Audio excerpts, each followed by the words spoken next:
ada beberapa pertanyaan yang mudah-mudahan bisa dijawab dan mudah-mudahan difahami. Amin ya rabbal alamin.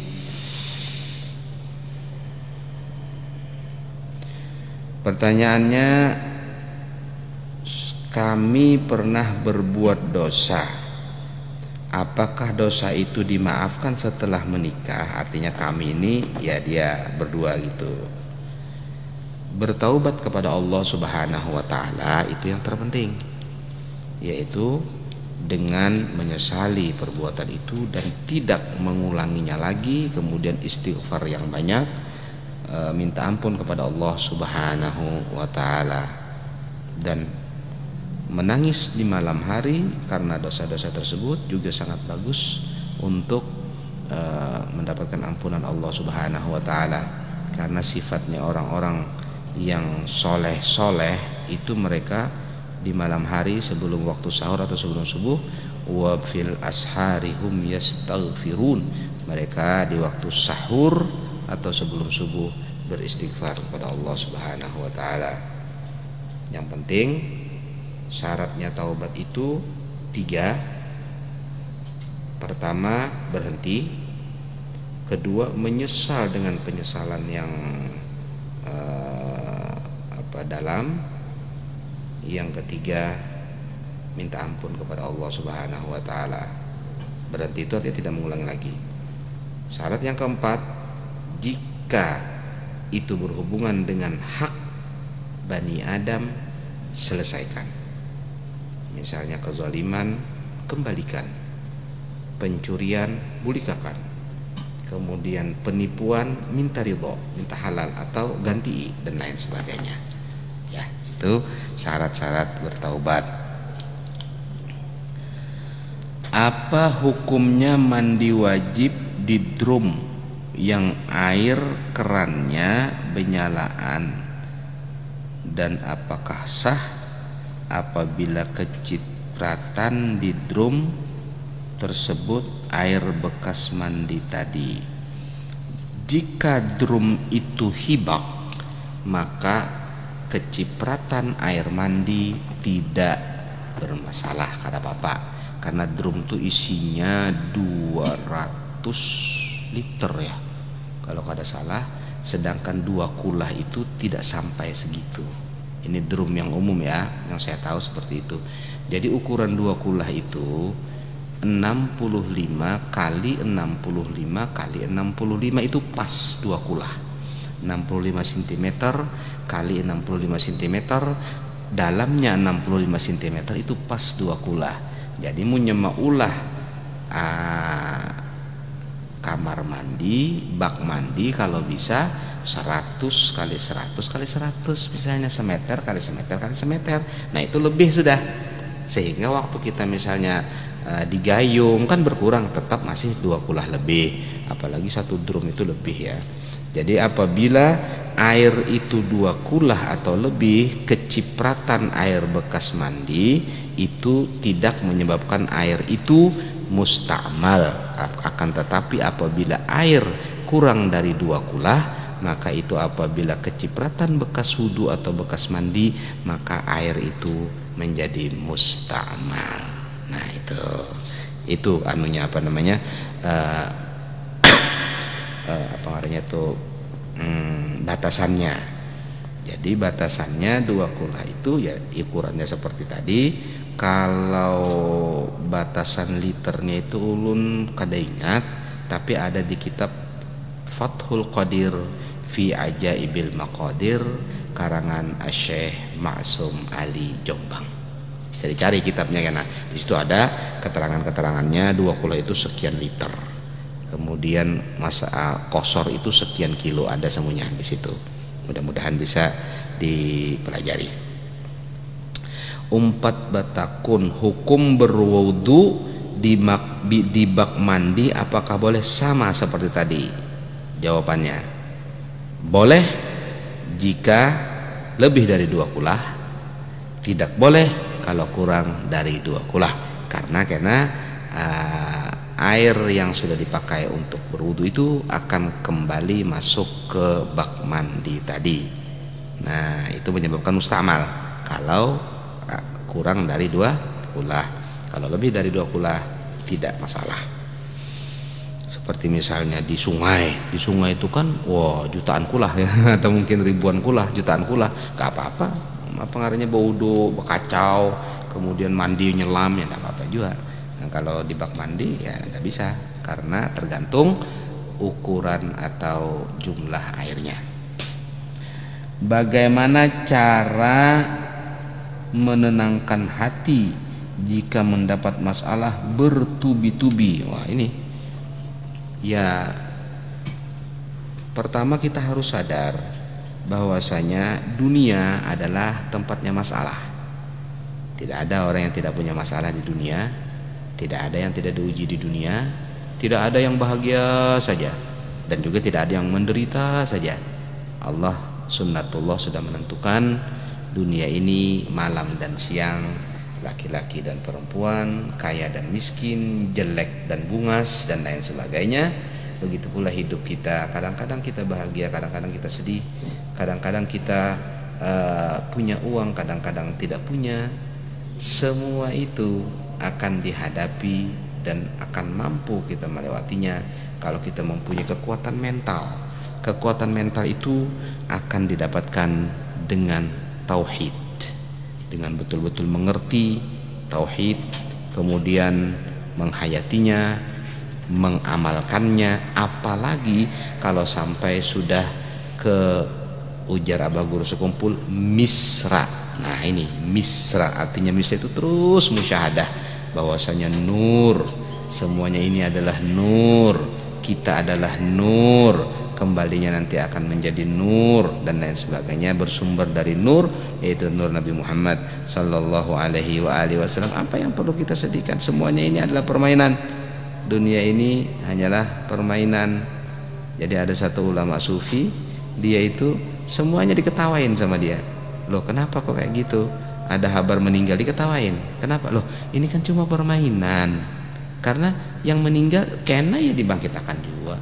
Kita berpisah hari ini ya kena berdapat juga pulang di padang mahsyar dan lain sebagainya. Jadi sesuatu yang menggembirakan itu zahirnya saja, sesuatu yang menyedihkan pun juga zahirnya saja. Hakikatnya semuanya akan kembali kepada Allah Subhanahu wa taala. Tidak ada terus-terusan menderita, tidak ada terus-terusan bahagia. Pasti akan terjadi begini dan begitu. Itu adalah sunnatullah. Banyak-banyak zikir, banyak-banyak istighfar, banyak-banyak membaca la haula wala quwata illa billahil azim. Karena ada sebuah hadis mengatakan la haula wala quwata illa billahil azim itu menyembuhkan 70 penyakit. Yang paling ringan adalah alham, sedih. Jadi sesuatu kesedihan itu dengan membaca la haula wala quwata illa billahil azim 70 kali atau mungkin 100 kali dan lain sebagainya akan diringankan oleh Allah Subhanahu wa taala. Bolehkah berbicara ketika sedang berwudu? Boleh, tidak menyebabkan batal wudu, tapi khilaful aula, yang utama waktu berwudu itu dia membaca doa, bukan berbicara. Membaca doa, kemudian ta'zim terhadap wudu, kemudian ingat akan menghadap kepada Allah dan lain sebagainya. Al-Imam Ali Zainal Abidin kalau sudah wudu pucat, diem, gemetar. Ditanya, ya Imam ada apa? Beliau menjawab, tahukah kalian kita akan menghadap siapa? Kita akan menghadap Jabbarus samawati wal ard, penguasa 7 lapis langit dan bumi, penguasa alam semesta yang akan kita hadapi.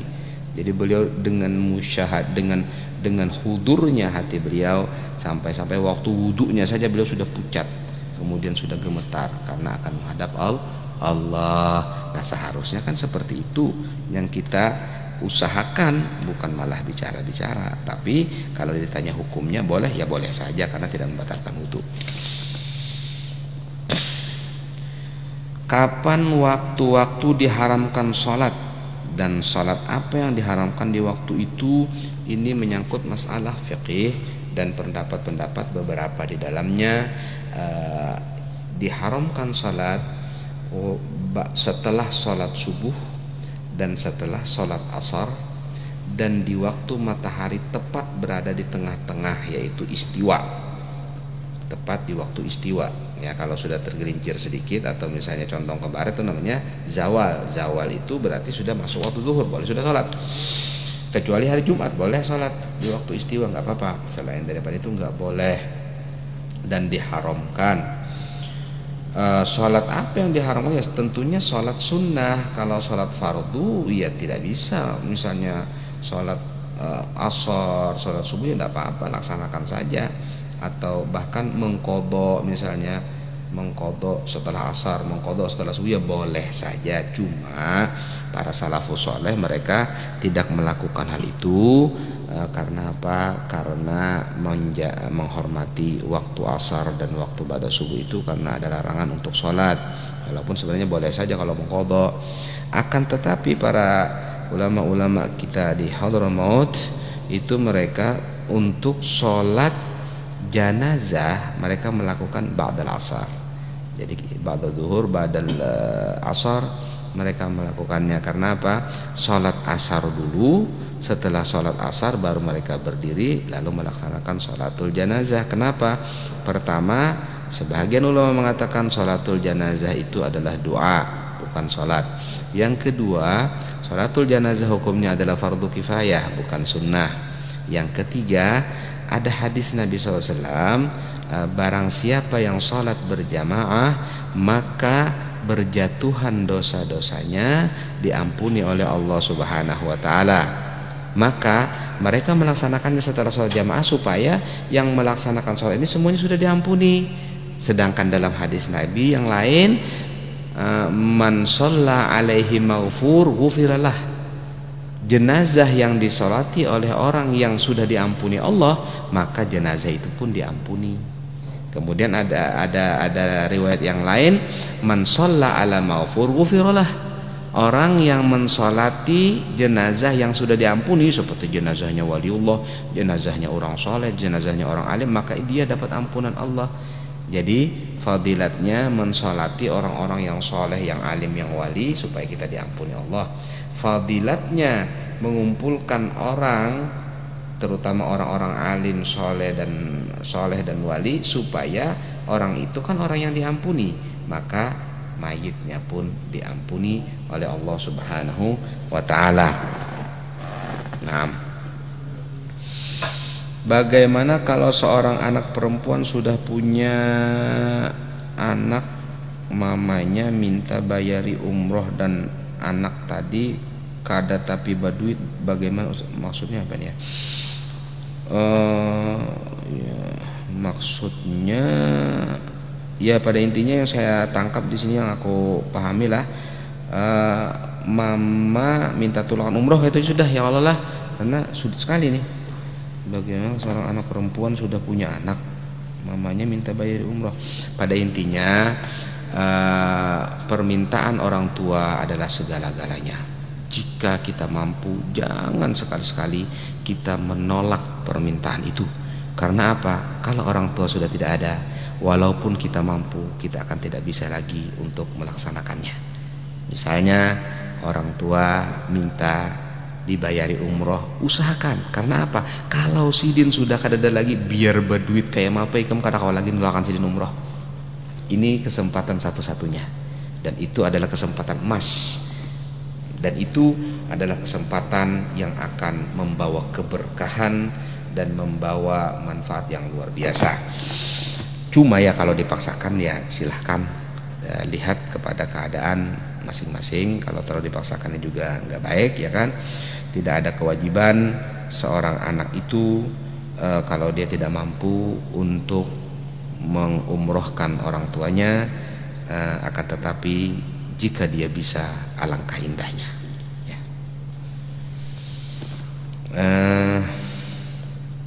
Misal kebiasaannya sudah mengerjakan sholat witir setelah sholat tarawih, tapi kita hendak mengerjakan sholat tahajud, bagaimana? Boleh. Sholat tahajud itu apabila sudah sholat witir maka diakhiri, tidak usah diakhiri dengan witir lagi. Apabila ternyata sholat witirnya belum, maka diakhiri dengan sholat witir. Jadi sholat witir itu boleh dilakukan sebelum guring, boleh dilakukan setelah sholat tahajud, atau akhir. Karena ada dua riwayat, Sayyidina Umar kalau sholat witir itu setelah sholat tahajud, Sayyidina Abu Bakar sholat witir itu sebelum guring. Kenapa? Ujar Sayyidina Abu Bakar, aku takutan karena kada bangun tahajud. Sedangkan Sayyidina Umar yakin bangun tahajud sehingga witirnya diakhirkan setelah sholat tahajud. Yang menjadi masalah kita, ya kan, yakin akan bangun sholat tahajud, ternyata subuhnya aja ketinggalan kadang-kadang, ya ini repot. Jadi kalau sumbang witir wah ini kan aja yakin ini sumbang sekalinya harus ada juga. Nah ini yang menjadi masalah. Jadi salat witir boleh dilakukan seperti itu. Boleh juga dengan disempurnakan. Bagaimana caranya menyempurnakan? Salat witir dilakukan pada waktu setelah salat tarawih. Waktu salat tahajud, salat tarawih itu kan biasanya witirnya cuma 3, sedangkan witir kan paling banyak 11. Jadi laksanakan 8 lagi setelah salat tahajud. Salat tahajud 2 rakaat, witirnya 8 rakaat untuk melengkapi witir yang sudah dilaksanakan 3 sehingga lengkap menjadi 11. Boleh juga seperti itu. Atau sholat witirnya itu misalnya 2 rakaat saja setelah sholat tarawih, yang 1 rakaatnya kena aja, boleh. Nanti setelah sholat tahajud dia sholat lagi, tadi kan 2 tambah 8 berarti 10, nah tambah 1 pulang jadi 11 kalau kita ingin sempurna witirnya.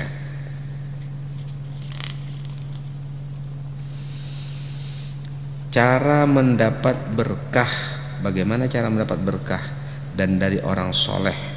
Berkah dari orang soleh maksudnya baik yang masih hidup atau sudah meninggal. Bagaimana agar hati ta'alluq dengan mereka? Orang-orang solehin adalah hamba-hamba Allah yang disebutkan dalam Al-Quran sifat-sifatnya. Kemudian dalam hadis pun juga banyak diceritakan tentang keistimewaan-keistimewaan mereka. Kita akan dapat keberkahan dari mereka, mungkin dengan minta doa dari mereka atau mempunyai hubungan, misalnya memberikan hadiah kepada mereka dan lain sebagainya. Bermacam-macam cara untuk kita mendekatkan diri kepada Allah melalui mereka-mereka. Akan tetapi tentunya semua ada etikanya. Kadang-kadang yang repot itu orang-orang ini, wah ini orang alim, wah, akhirnya bersalaman, padahal dia perempuan, kan tidak boleh. Jadi seharusnya perempuan itu menahan diri. Dia harus tahu hukum bahwasanya bersalaman dengan laki-laki yang bukan mahramnya itu tidak diperbolehkan. Jadi itu yang perlu dijaga. Atau mungkin dia ingin dekat dengan orang soleh tapi dengan cara memamerkan kecantikannya, itu bukan sesuatu yang menyebabkan akhirnya dia dekat, malah jauh. Karena apa? Kalau orang solehnya itu betul-betul soleh, dia tidak akan suka dengan engkau. Kalau orang solehnya suka, berarti nggak soleh dia. Berarti soleh-solehan. Kan begitu. Kalau orang yang soleh yang baru, dia akan benci dengan perlakuan seperti itu. Tapi kalau dia sedang, berarti dia tidak soleh. Ya, hati-hati. Jadi kita supaya tahu etika. Kadang-kadang orang berlebihan. Ziarah, oke, ziarah. Tapi pakainya you can see. Bukan malah tambah berkah. Yang dalam kubur akan melaknat, artinya benci. Kok ziarah wadah aku pakaiannya kayak gitu. Nah, jadi kita juga harus tahu aturan tata cara yang baik, mempunyai hubungan-hubungan dengan mereka pun dengan cara-cara yang baik dan lain sebagainya. Umpat betakun, jual beli kodok itu apa? Jual beli kodok itu apa? Ya jadi jual aja kemudian dibeli. Kan jual beli kodok itu apa pertanyaannya gitu. Nah, soalnya di sini apa ya? Berarti ya dijual aja kemudian dibeli. Bukan bertanya hukum ini. Tapi mungkin maksudnya hukumnya ya. Begini, hukum menjual dan membeli barang yang najis tidak sah. Hukum menjual dan membeli barang yang tidak bermanfaat tidak sah. Binatang dijual belikan itu sah kalau dia untuk disembelih dimakan dagingnya atau untuk dijadikan penghibur seperti misalnya burung, kemudian kan menghibur ya dengan suaranya dan lain sebagainya. Ini ada orang jual beli ular loh, ular itu dijadikan menghibur. Berarti hiburan kamu agak nyeleneh, artinya tidak sesuai dengan kebiasaan orang. Ya ular itu kan berbahaya, maka itu namanya itu apa ya, intifa ghaira maksud, mengambil manfaat yang tidak lumrah, mengambil manfaat, mengambil faedah yang tidak wajar, itu tidak sah di dalam agama. Jadi pengambilan manfaat dalam tanda kurung barang yang dijual belikan itu harus manfaat adalah dengan cara pengambilan manfaat yang maksud, yang lumrah, yang wajar. Seumpama misalnya kendaraan untuk ditumpangi, ya untuk dipakai. Nah, ini kemudian apalagi misalnya membeli baju untuk dipakai, dan itu kan adalah manfaat magsudah, artinya yang memang dituju, lumrah, wajar. Segala tujuan-tujuan yang tidak wajar itu bisa menyebabkan celah dalam syarat-syarat atau hukum jual beli. Apabila hukum jual beli itu mendapat cedera, maka kemungkinan akad jual belinya tidak sah. Apa amalan supaya kuat hafalan dan tidak mudah hilang? Harus rajin mengulang-ulangi. Katanya ulama, Al-Quran sari'ul hifdzi wa sari'ul faut.